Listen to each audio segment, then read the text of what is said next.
Everywhere is somehow touched by investment casting. Investment cast parts are used in everything, from aerospace to zippers and everything in between. If you eat, chances are your food was processed by machinery with investment cast parts. If you travel, your airplane or other transport probably contained investment cast parts.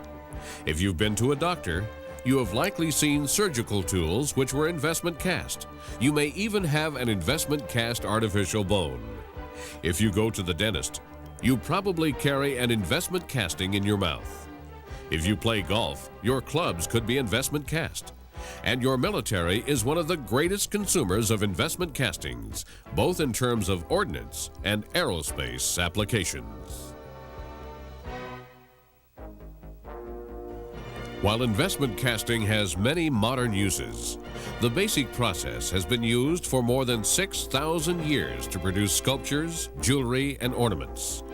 But the development of investment casting as a production method began roughly in the middle of the 20th century.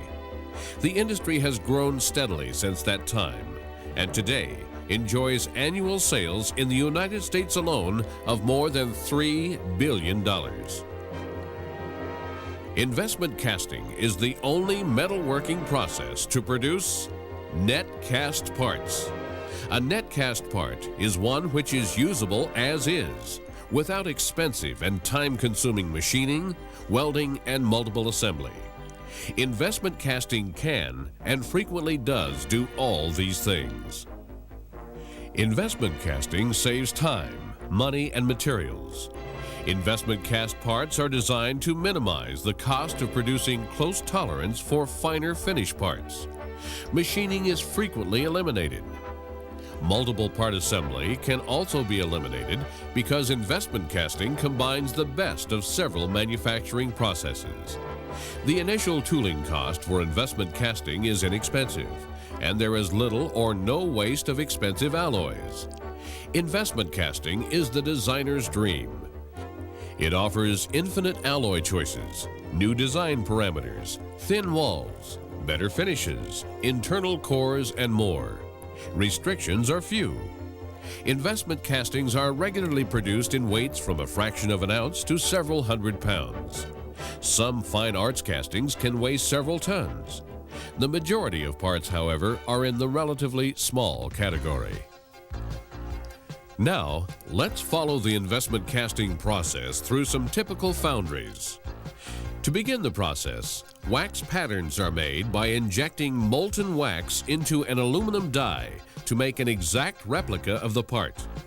Wax injection presses make larger, high volume, and more complex parts feasible. Laser technology and plastic patterns are an attractive alternative for some investment casting applications.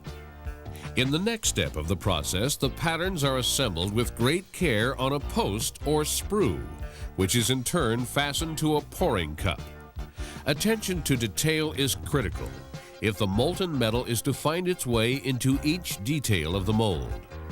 Assembly room temperature and humidity are carefully controlled to guarantee that the pattern retains dimensional stability.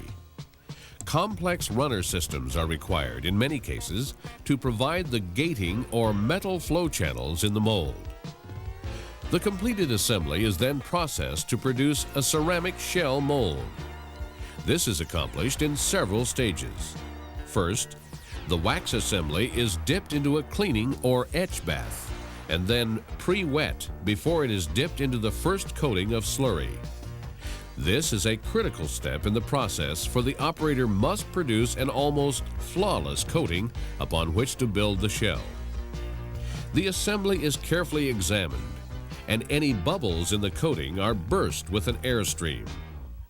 The wet assembly is then inserted into either a fluidized sand bed or a rainfall sander, where the sand particles adhere to the wet surface. Care must be taken to make sure that every detail of the assembly has been properly coated. The assembly is then placed on a rack to be dried under carefully controlled conditions. Additional coats of progressively coarser grades of material are then applied to the assembly. Finally, the desired shell thickness is achieved. The shell production process lends itself very well to automation. Robots have been developed to carry out the shell build-up sequences. Such equipment is programmed to follow the normal hand-dipping procedures, to reduce labor costs, and to remove variables of a manual operation. If we take a typical assembly and section it, we can see how the ceramic coating faithfully follows the contours of the wax patterns. And when the wax is melted out, a precise cavity remains into which metal may be poured.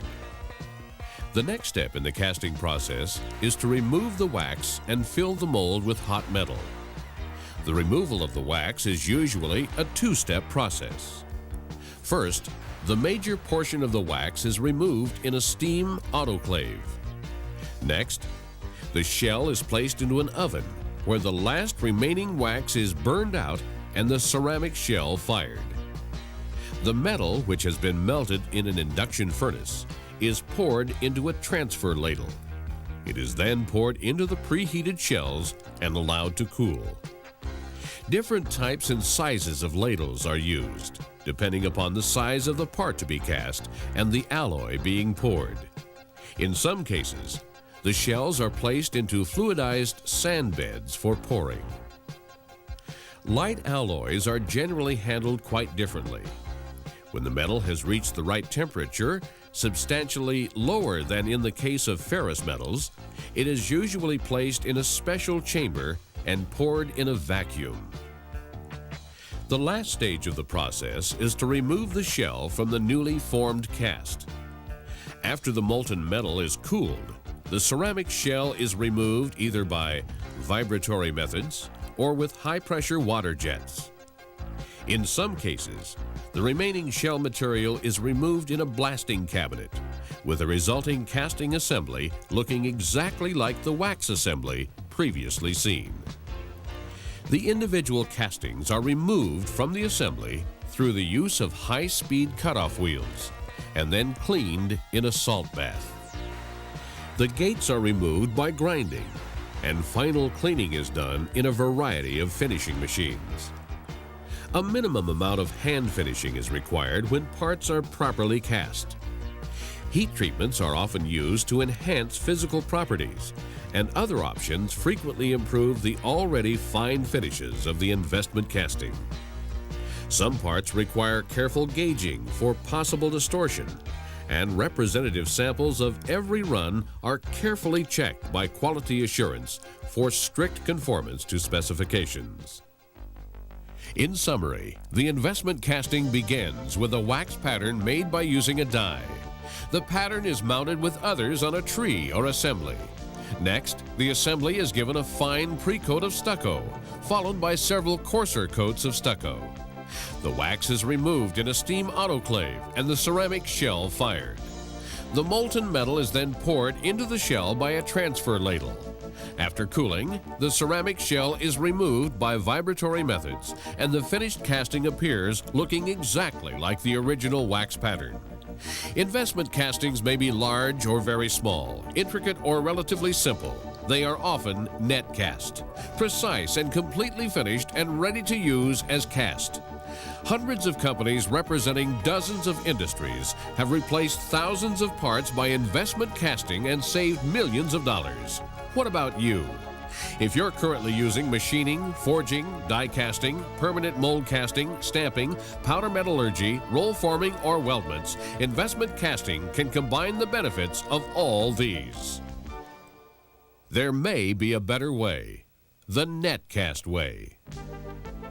For detailed information on case histories, applications, design, tooling, alloy selection, quality assurance, and how to buy, contact the Investment Casting Institute in Dallas, Texas, or an Investment Casting Institute member.